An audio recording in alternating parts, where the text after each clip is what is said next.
حابیل اور قابیل کا واقعہ۔ محترم عزیز دوستو، آج کا ہمارا بیان حضرت آدم علیہ السلام کے دو بیٹوں کے بارے میں ہے جن کا نام حابیل اور قابیل ہے۔ اس کے علاوہ ہم یہ بھی جانیں گے کہ دنیا کا پہلا قاتل کون ہے جس نے کسی انسان کی جان لی، جو کہ بہت بڑا گناہ ہے اور اس کی سخت سے سخت سزا بھی ہے۔ آپ سے گزارش ہے کہ اس واقعے کو پورا ضرور سنیں۔ جب آدم اور حوا جنت سے نکالے گئے اور کئی سالوں تک اللہ کی بارگاہ میں توبہ کی، اور جب اللہ تعالیٰ نے ان کی توبہ قبول کر لی تو اللہ کے حکم سے پھر سے دنیا میں ملے اور مل کر رہنے لگے۔ اولاد کا سلسلہ شروع ہوا۔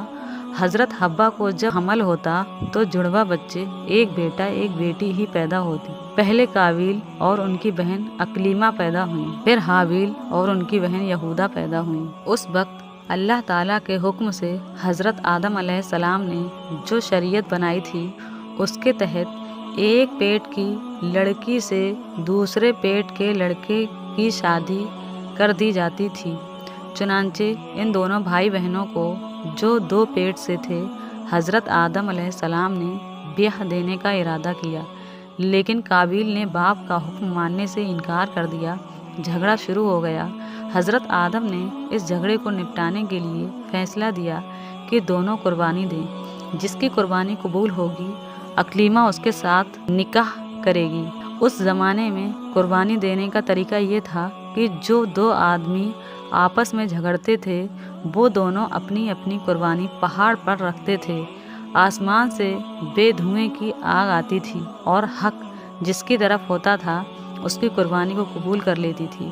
جب دونوں بھائی اس فیصلے پر راضی ہو گئے تو حابیل نے ایک موٹا سا مینڈا اپنے گلے میں سے جدا کیا اور قابیل ایک ٹوکرا گیہوں کا لے جا کر رکھ آئے۔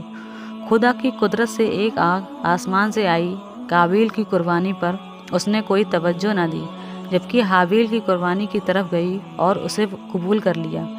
حابیل کی قربانی کا قبول ہونا ہی تھا کہ قابیل کے من میں کپٹ اور بیر بڑھ گیا۔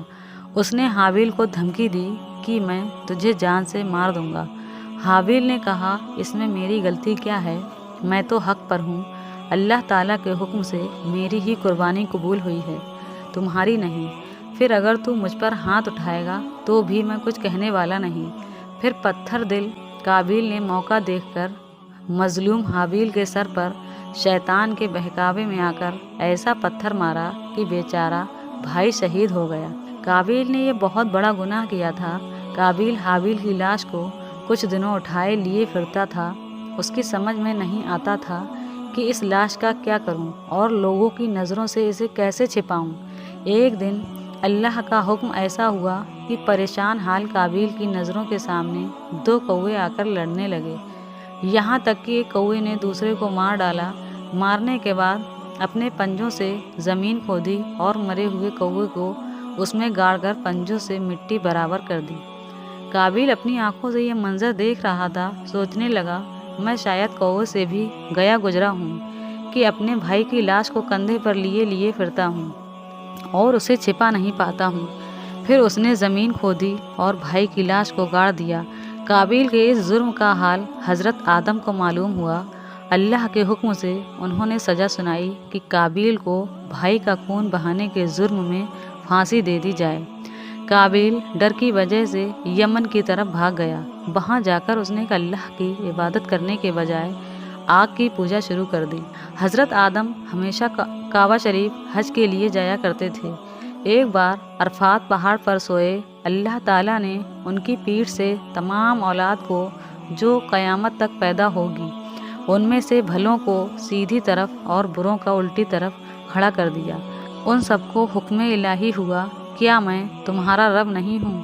سب نے کہا، ہاں تو ہی ہمارا رب ہے۔ اللہ تعالیٰ نے ان کے اس اقرار پر فرشتوں کی گواہی لکھی اور اسے حجر اسود میں امانت رکھی۔